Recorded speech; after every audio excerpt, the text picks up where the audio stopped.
Je n'ai pas pour habitude de parler de ma vie, mais je me suis dit que peut-être en parlant de la mienne, cela va nous permettre de dire des choses plus simplement et en tous les cas d'éviter la langue de bois trop souvent pratiquée dans ce pays. Nous sommes le 14 juillet, c'est la fête nationale. C'est un moment où nous manifestons notre appartenance à un pays, nous manifestons notre appartenance à des valeurs et nous disons que nous sommes une nation et une belle nation. Celui qui s'adresse à vous aujourd'hui est le fils d'un immigré. Un homme, mon père est venu d'Autriche avec un métier pour pratiquer le football dans les années 30 dans ce beau pays qu'est la France. Il a épousé une Française et puis la guerre a été déclarée avec l'Allemagne et en France, toutes les personnes d'origine allemande ou autrichienne ont été arrêtées dans notre région, internées au camp des Milles du côté d'Aix-en-Provence. Et c'était normal, le principe de précaution en période de conflit est nécessaire. La seule chose qu'on peut regretter, ce sont les conditions dans lesquelles ces hommes et ces femmes ont été internés, mais c'est ainsi. Peu importe, il fut libéré, et puis un jour j'ai compris que nous étions Français et rien d'autre, et rien de plus.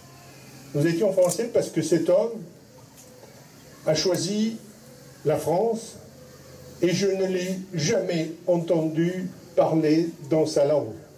Il n'a jamais essayé de nous apprendre un mot de sa langue. Les rares fois où j'ai pu tendre l'oreille et l'entendre, c'est quand son ami d'enfance venait le rejoindre. Ils sortaient tous les deux sur la terrasse. Jamais dans la maison, il n'a parlé sa langue natale. J'ai constaté que plus tard, il a été dans ce pays qu'il avait accueilli, il a été soigné.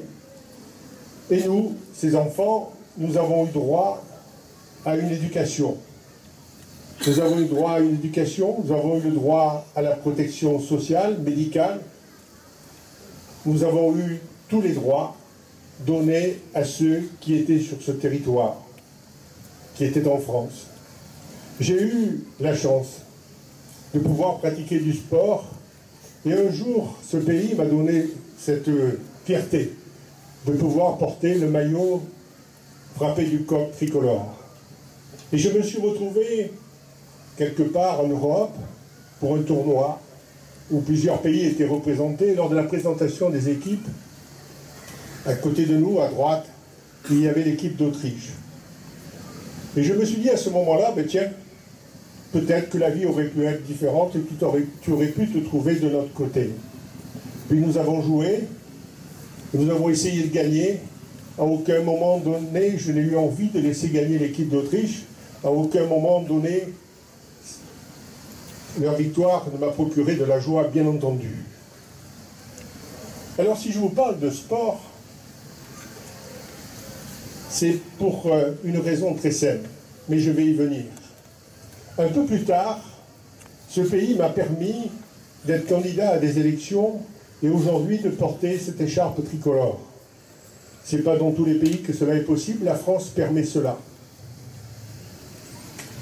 Je vais vous parler de sport parce que dans la ville de Sanary, comme dans beaucoup de villes de notre région, il y a aussi des hommes et des femmes dont la famille arrive d'Espagne et beaucoup d'Italie.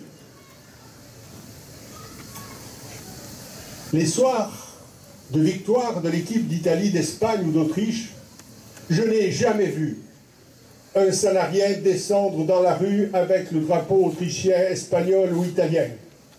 Et encore moins, je n'ai vu un Sanarien casser ou voler des magasins parce que l'équipe d'Autriche, d'Italie ou d'Espagne avait gagné.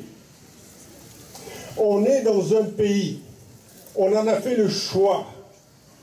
Si j'avais fait le choix de partir en Autriche, j'aurais pu le faire. J'ai choisi de rester en France, je suis français. Je respecte ce pays. J'essaye de l'honorer. Je ne siffle pas quand on joue la Marseillaise. Je ne veux pas accepter qu'on brûle le drapeau de notre pays. Il est temps que cela cesse. Il est temps que cela cesse parce qu'un jour prochain, on risque d'avoir un peuple qui ne le supporte plus. Et à ce moment-là, il sera trop tard. Parce que, souvenez-vous, malheureusement, à une époque qui était celle de la guerre d'Algérie, rappelez-vous ces moments terribles où certains organisaient ce qu'ils appelaient de façon indécente des ratonnades. Je ne veux pas voir ça dans mon pays. Toute immigration nous apporte de belles choses, nous apporte de belles personnes, des gens qui nous enrichissent par leurs compétences, par leur savoir, par leur travail, par leur gentillesse, par leur amabilité, par l'affection qu'ils nous donnent. Et je ne voudrais pas que cela pâtisse un jour de ce qu'une minorité dans ce pays fait qu'il y a l'insupportable qui est atteint.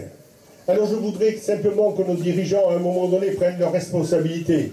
Je ne vais pas leur donner la solution. Il y en a de multiples. À eux de les trouver. Mais moi, ce que je veux, c'est que mon pays reste en paix et que les citoyens entre eux vivent heureux. Et qu'à Sanary, on vive plus particulièrement heureux. Et vive la République et vive la France.